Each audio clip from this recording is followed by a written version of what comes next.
ఏసే పరిష్కారము అనుదిన Bible study కార్యక్రమం ప్రేక్షకులందరికీ మన ప్రభువును ప్రియరక్షకుడు అయిన యేసుక్రీస్తు వారి మహిమగల నామమున వందనాలు.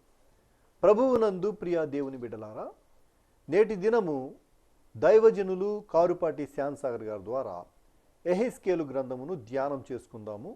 మీరందరూ బైబిల్తోనూ నోట్బుక్తోనూ సిద్ధపడి ఉంటే దైవజనులు కారుపాటి శ్యాన్సాగర్ గారు ప్రార్థన చేసి ఈ దినపు వాక్య పరిచర్య చేస్తారు.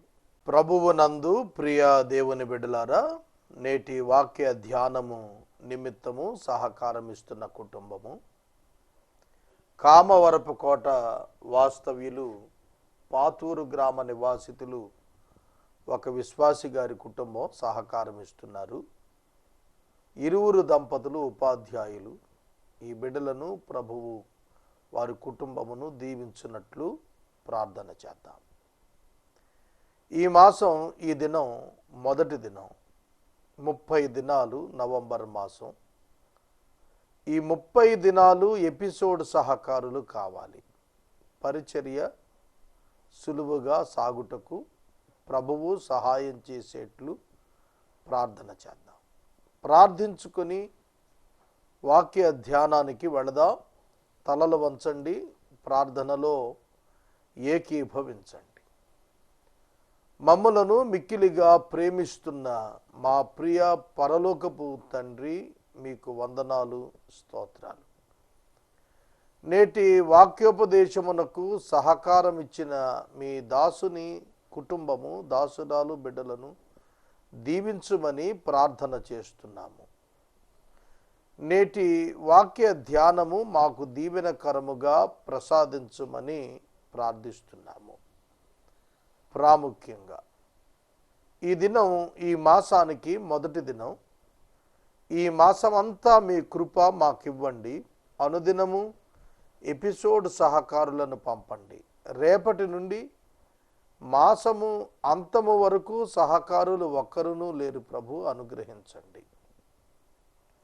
మీ దాసునికి మీరిచ్చినటువంటి నూతన దయా కిరీటమును జన్మదినమును బట్టి ప్రార్థిస్తున్నాను, కృతజ్ఞతలు చెల్లిస్తున్నాను. నూతన సంవత్సరంలో నూతన పరిచర్య బలముగా చేయు కృపనిమ్మని అడుగుచున్నాము. యేసు నామమున ప్రార్థిస్తున్నాము తండ్రి, ఆమెన్. ప్రభువునందు ప్రియ దేవుని బిడ్డలారా, దయచేసి మీ పరిశుద్ధ బైబిల్ గ్రంథాన్ని తెరవండి. ఎహెస్కేలు గ్రంథము 36వ అధ్యాయము 33వ వచనము నుండి వాక్యాన్ని మీ ముందుంచి గమనించండి.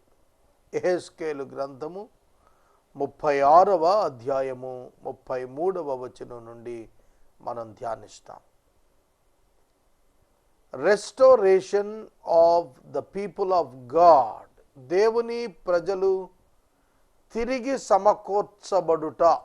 దేవుని ప్రజలు తిరిగి సమకూర్చబడుట అనే అంశం ఈ అధ్యాయంలో మనకు కనిపిస్తుంది. నూతన నిబంధన దేవుడు మానవులందరి కొరకు చేయుట ప్రధానాంశంగా గత 2 దినాలు మనం చర్చించాం. Restoration of Israel and Judah. ఉత్తర దక్షిణ రాజ్యాలు తిరిగి దేవుని చేత జ్ఞాపకం చేసుకొనబడి గత కాలములోని వైఫల్యాలన్నింటినీ అధిగమించి ఒక ఫలభరితమైన కాలములోనికి ప్రవేశించబోతున్నాయని చెబుతున్నాడు. ఈ దినం ఈ message it is special for me also. మీతో పాటు నేను కూడా ఇది నా కొరకు ప్రత్యేకంగా ఈ దినపు వాక్యాన్ని నేను భావిస్తున్నాను. ఇందులోని వాగ్దానాలు మనమందరం స్వతంత్రించుకోవాలి. ఇశ్రాయేలీయులకు తిరిగి సమకూర్చబడుటను గూర్చి ఇవ్వబడినటువంటి ఈ వాగ్దానపు మాటలు ప్రభువైన యేసుక్రీస్తు నందు మన జీవితంలో కూడాను నెరవేరతాయి. ఇది వాస్తవం. ప్రతి వాగ్దానము ప్రభువైన యేసునందు అవును అన్నట్లుగానే ఉన్నాయి.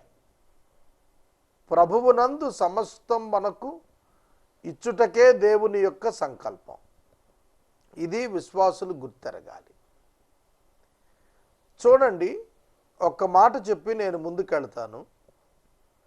దేవుడు విశ్వాసులకు ధనాన్ని వాగ్దానం చేయలేదు. ఆయన సన్నిధిని, ఆయన మహిమను, ఆయన ఆత్మను వాగ్దానం చేశాడు. ఈ మాట మీరు మరిచిపోతే మీ జీవితం ప్రక్కదారి పడుతుంది. ధనము అవసరత కొరకు అనుగ్రహించబడు వస్తువు. కానీ దైవ మహిమ, దైవ ఆత్మ, దైవ ఆశీర్వాదము, దైవ సన్నిధి నిత్యము అంతరంగమున దేవుడు ఉంచుట దీవెనకరము. ధనము అవసరార్థము మాత్రమే. అవసరాలు లేకపోతే ధనం ఏం చేసుకుంటాం? అవసరాలు లేకపోయినప్పుడు ధనం నిరుపయోగ వస్తువు. ధనము నిర్జీవమైనది. ధనమునకు ప్రాణము లేదు, జీవము లేదు, అదొక వస్తువు. ధనము చేత మన అవసరతలు తీర్చబడును అనే భావన అవివేకమైనది. ధనము చేత మాత్రమే అవసరాలు తీర్చబడేటట్లయితే దేవునితో పని మానవునికి ఇక లేదు. అందుకే మానవుని యొక్క అవగాహన విషయంలో దేవుడు హెచ్చరిక చేశాడు. ధనాన్ని దేవునిగా చేసుకొనవద్దు. ఈనాడు చాలామంది ధనాన్ని తమకు దేవునిగా చేసుకొని ఆరాధిస్తున్నారు. They worship the money. Use the money, don't worship the money. ఈ దినం మనం గుర్తెరగాల్సిన మాట ఇది. కనుక ఇశ్రాయేలీయులకు ధన సమృద్ధి కలిగింది. ఆధ్యాత్మిక దారిద్ర్యతలో ధన సమృద్ధి ఏపాటిది? నిరుపయోగమైనది, నిష్ప్రయోజనమైనది. కనుక ఆధ్యాత్మిక సమృద్ధిలో ధనపరమైనటువంటి దారిద్ర్యత కొట్టుకుపోతుంది. ఏమాత్రం ప్రభావం చూపించలేదు. అర్థం చేసుకోండి. కనుక మనం ఆధ్యాత్మిక సమృద్ధి వైపు అడుగులేస్తున్నామా, లేక ఆర్థిక సమృద్ధి కొరకు అరులు చాస్తున్నామా? భక్తుడు దావీదు చక్రవర్తి అయిన దేవా, నేను నిన్ను విసర్జించకుండా, దూషించకుండా తగినంత చాలు. ఎక్కువ ఇస్తే మర్చిపోతానేమో, తక్కువ మీరు ఇస్తే దూషిస్తానేమో, తగినంత ఇస్తే చాలన్నాడు. పరలోకపు ప్రార్థనలో కూడాను అనుదిన ఆహారమే వాగ్దానం చేశాడు దేవుడు. రేపు నీది కాదు, నిన్న గతించిపోయింది, అవసరాలతో పని లేదు.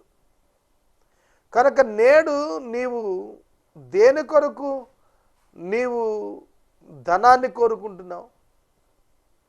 రేపు నీకు జీవితం లేకపోతే గృహం ఎందుకు, వాహనం ఎందుకు, ధనం ఎందుకు, ఆహారం ఎందుకు, వస్త్రం ఎందుకు?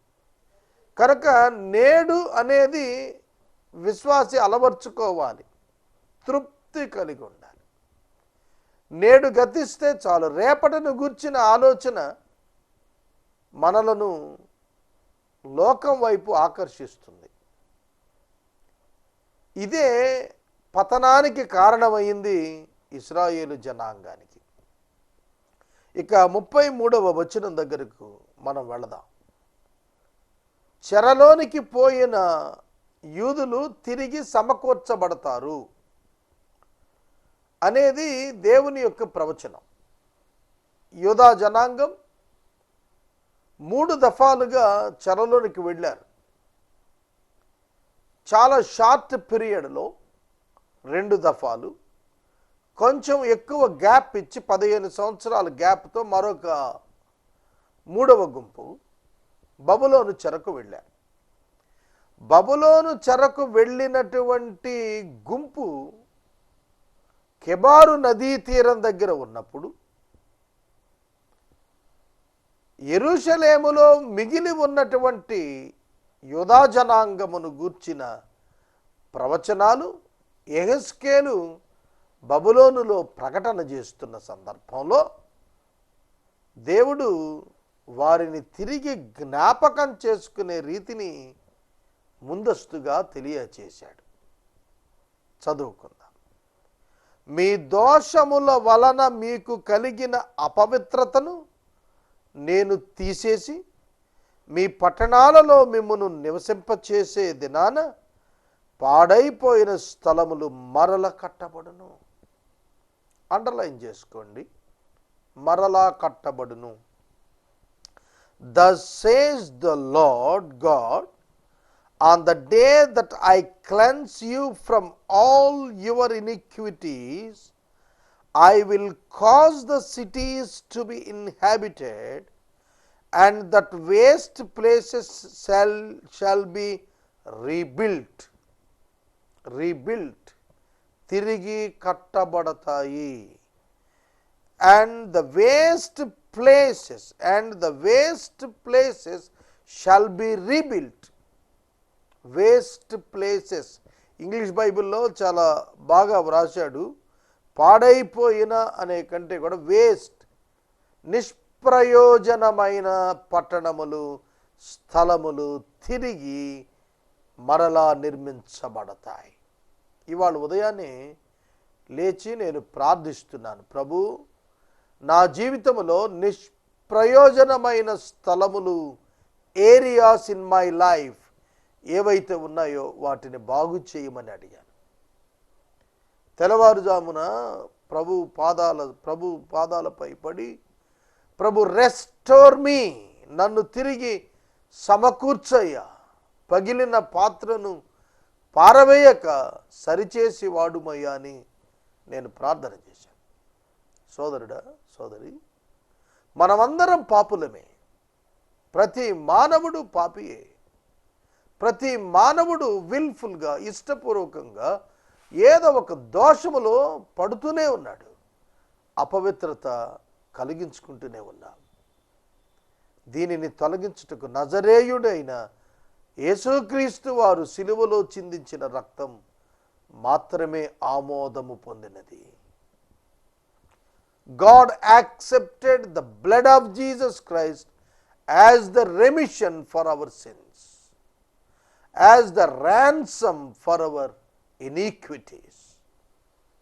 మన పాపముల కొరకు ప్రాయశ్చిత్తపు ధనముగా యేసు యొక్క రక్త ప్రోక్షణం దేవుడు అంగీకరించాడు. కనుక ఆయన మాత్రమే తుడవగలడు, మన పాపాన్ని కడుగగలడు. ఆయన మన పాపములను కడుగునట్లు అనుదినము ఆయన యొద్ద మనం శుద్ధి చేసుకొనాలి.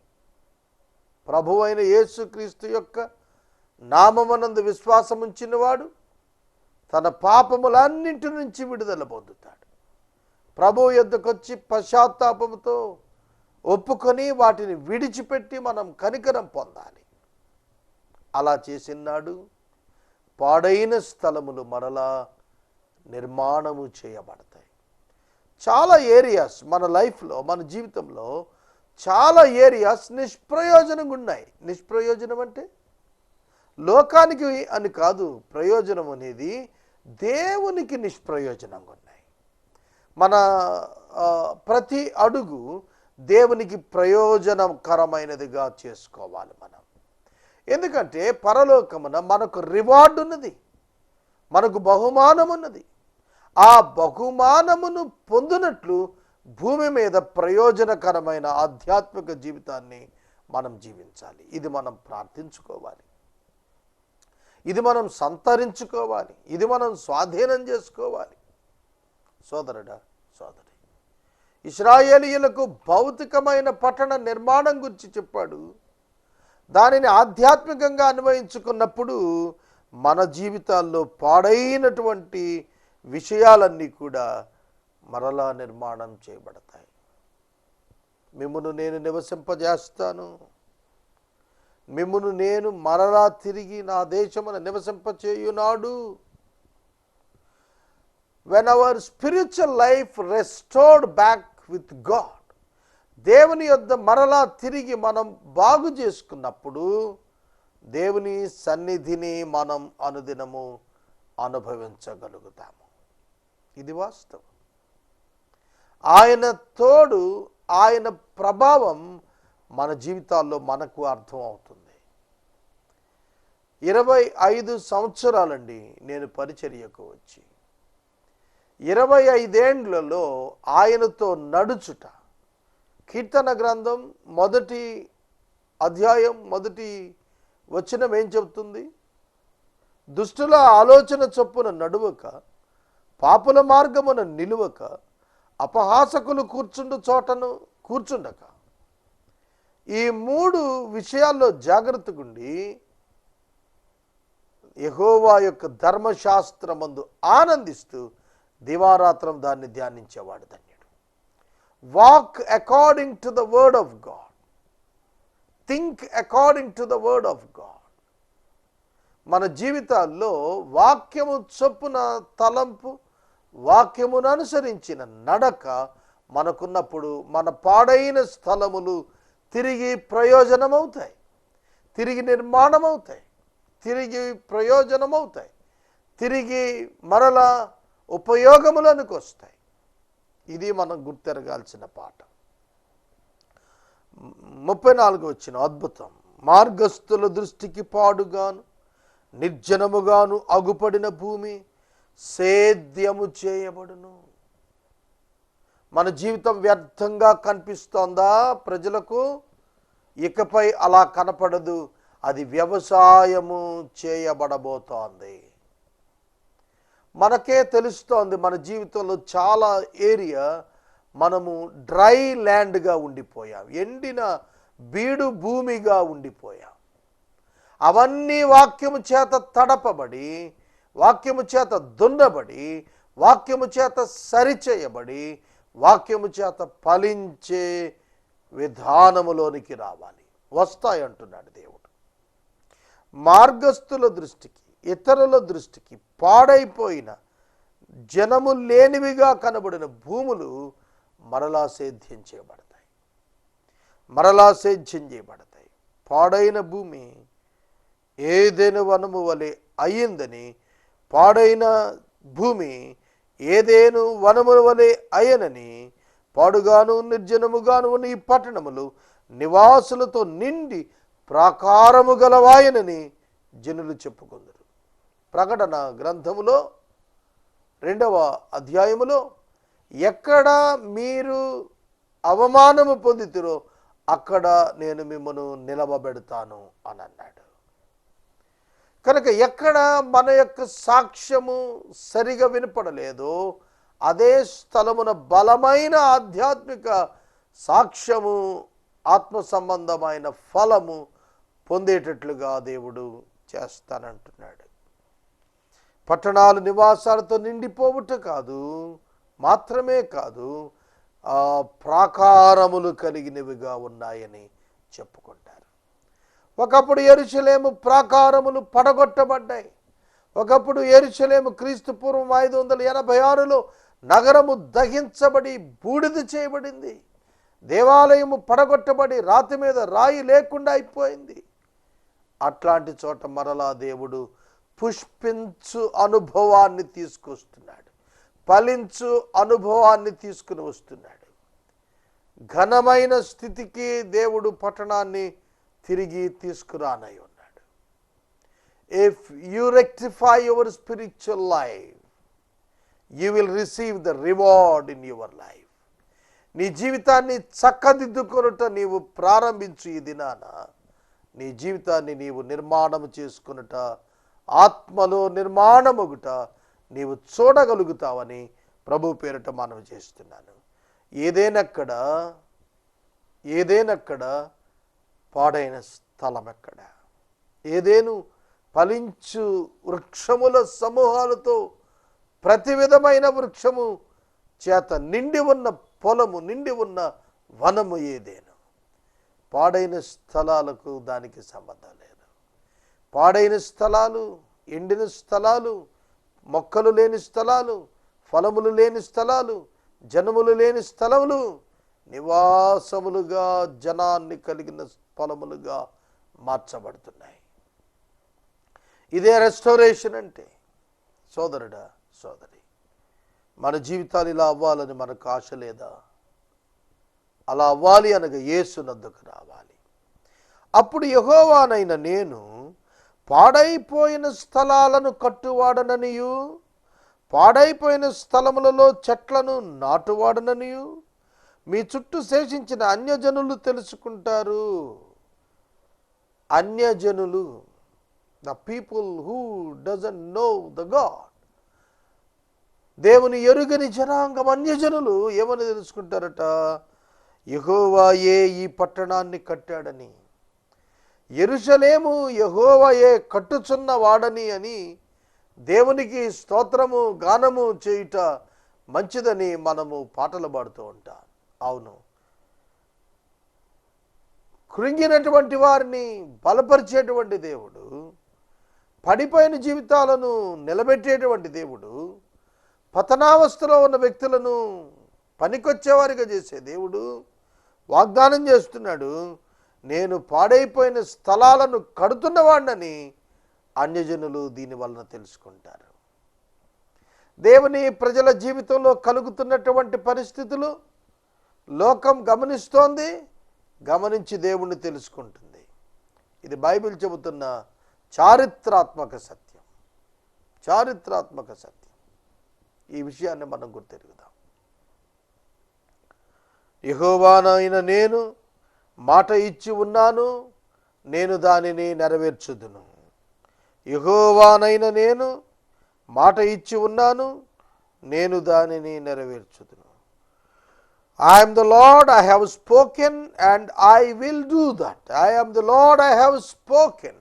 నేను మాట ఇచ్చాను, నేను మాటను విడుదల చేశాను, నా మాట నేను నెరవేరుస్తాను. అర్థమవుతుందా?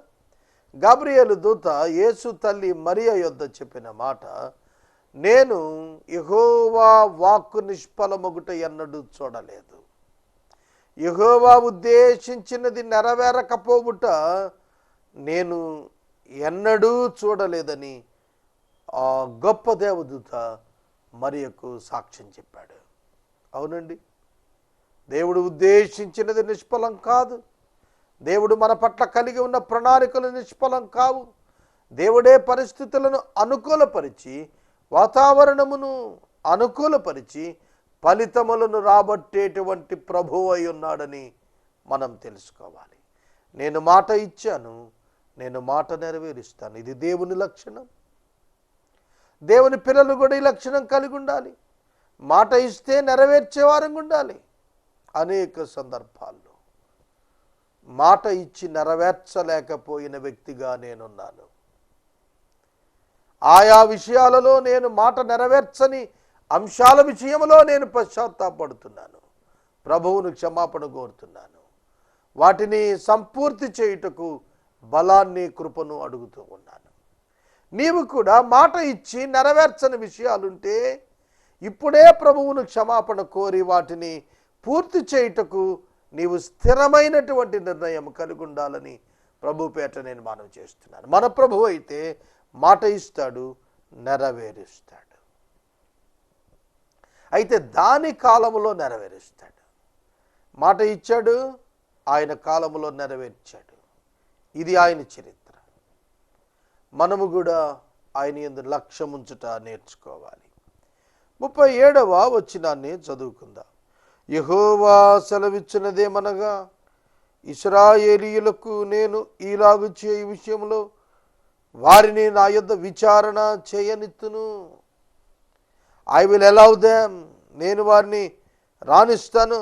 thus says the Lord God, this also I will let the house of Israel ask me to do for them, to increase their people like a flock. మందలు పెరిగినట్లుగా నా జనులు సంతానం విస్తరించేటట్టుగా నేను చేస్తాను అన్నాడు. అబ్రహాము ఒంటరిగా ఉన్నప్పుడు, అబ్రహామునకు సంతానము లేనప్పుడు ఆకాశ నక్షత్రములను చూపి, ఇసుక రేణువులను చూపి జ్ఞాపకం చేసి నీ సంతానం ఇలా అవుతుందన్నాడు.